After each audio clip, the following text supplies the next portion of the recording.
It's actually quite wild how the discourse surrounding the 4B movement has exploded within the last few days.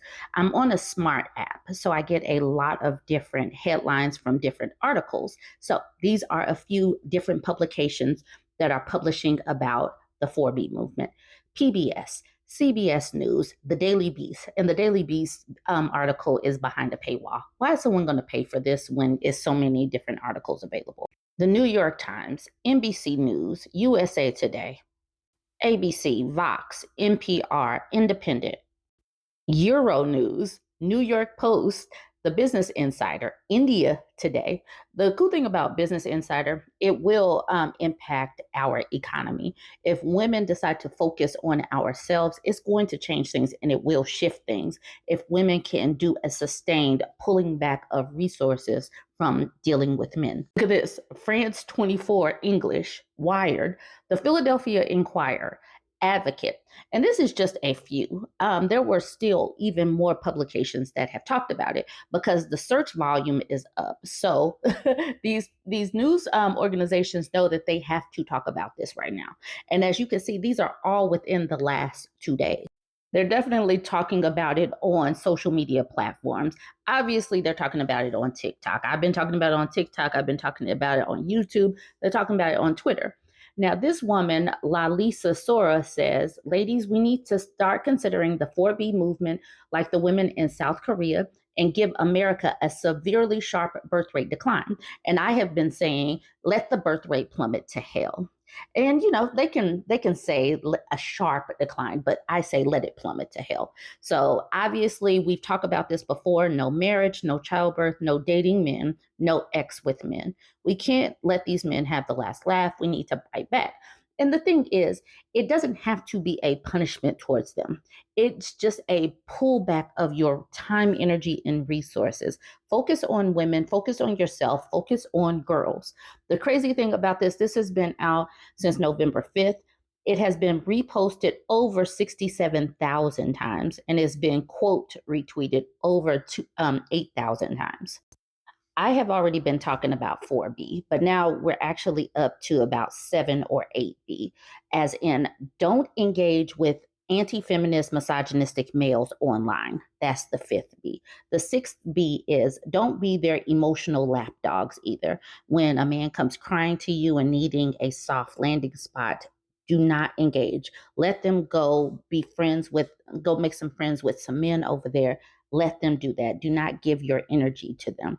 The seventh one is engaging in business with other women, supporting women that are in the 4B movement. And if there are businesses that are misogynistic or supporting sexism or whatever, pull back your resources from those people. The eighth B, which someone said today, and it's not really a part of the official 4B movement, is stop going to churches and giving your money to these institutions that are propping up these male deities. Okay, so we're talking about pulling back our time, energy, and resources. So what are we going to do with that money? That time. Start working on your finances. Like Crazy Jack says, and we're going to have more conversations regarding financial health. But like Crazy Jack says, women need to learn more finances and start reducing their spending and increasing their savings, especially now when we know that tariffs are about to come. Trump promised that. So let's start planning right now. She says, work to be debt free. Now, I know and understand that that is easier said than done, but you have to start somewhere. She says, having a financial cushion and no debts puts you in a much better place. Start small, but please try to start. In the current environment in the USA, you don't know what's coming next, but it's unlikely to be good. Please know and understand what is coming down the line isn't going to be good. The next 4 years and beyond could be quite challenging, so buckle up. So 4B is being searched across the board, but something else that is going on these social media platforms is misogynistic males using these terms. Your body, my choice. We talked about that. Repeal the 19th because they don't believe that women should be out here voting, and get back into the kitchen. This Trump campaign tapped into the red pill manosphere, the gamers, and all of that. And those people are highly misogynistic. And y'all need to know what's going on in the social media discourse. So this graph is just showing how much these things have jumped since October and then to November. You can see right here how high these things jumped. And so the whole your body, my choice, they want to pull consent. And what happens when you pull consent? What is that called? And then the repeal of the 19th is obviously they don't want women to be able to vote. And get back into the kitchen because you are our wife appliances. You are nothing but a servant to these people. Get back into your place. This graph came from this article from the Institute for Strategic Dialogue, or ISD. If you want to look up the whole article, it's called Your Body, My Choice: Hate and Harassment Towards Women Spreads Online. I'm not going to do this whole article, but it's how it starts. In a national election heavily focused on women and reproductive rights, women in the United States have faced an onslaught of online abuse, harassment, and denigration following VP Kamala Harris's loss. This is more than just a continuation of misogynist trends that ISD documented in both the run up to this election and in the aftermath of previous cycles, including 2020 and 2022. As an emboldened group of manosphere influencers, extremist ideologues and politicians exploit Donald Trump's election as a rebuke of both reproductive rights and women's rights. The impact on women could extend into the next presidential election and beyond. While Trump's victory has been a focal point for communities which support restricting women's reproductive rights, there was also a spike in misogynist content in late October. ISD found a significant rise in posts focused on repealing the 19th Amendment, which gave women the right to vote.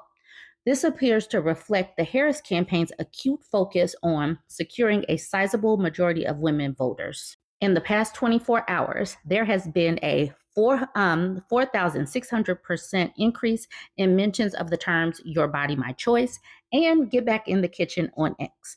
Similarly, misogynist language, such as the use of "dumb, see you next Tuesday" to target Harris, television personalities such as Rachel Maddow and others received more than 64,000 mentions on X and more than 42,000 accounts on November 5th. Nick Fuentes, an influential white nationalist podcaster, appears to be one of the early instigators in promoting the phrase on November 5th. His X post, "Your Body, My Choice, Forever," has since received 35 million views. On TikTok, female users are reporting that accounts are commenting "Your Body, My Choice" en masse on their posts. One TikTok creator says, "I had to delete a video because I was being threatened," and several men commenting saying they couldn't wait until I get raped. Think about what is going on in the social media discourse. And if you have children, girls or boys, you need to know what's going on because you don't want your boys influenced by this and you don't want your daughters to be harassed by this type of language. Another stated, "I woke up this morning to men commenting 'Your Body, My Choice' in a TikTok forum on Reddit." A user posted, "Last night I reported one of the many comments I've seen saying 'Your Body, My Choice.' The comment has been left up and the report has not been marked as a violation." How? How the F is that not a violation? Because misogyny is baked into the cake of these social media platforms. They will pull some things, but sexist, misogynistic language? Nah.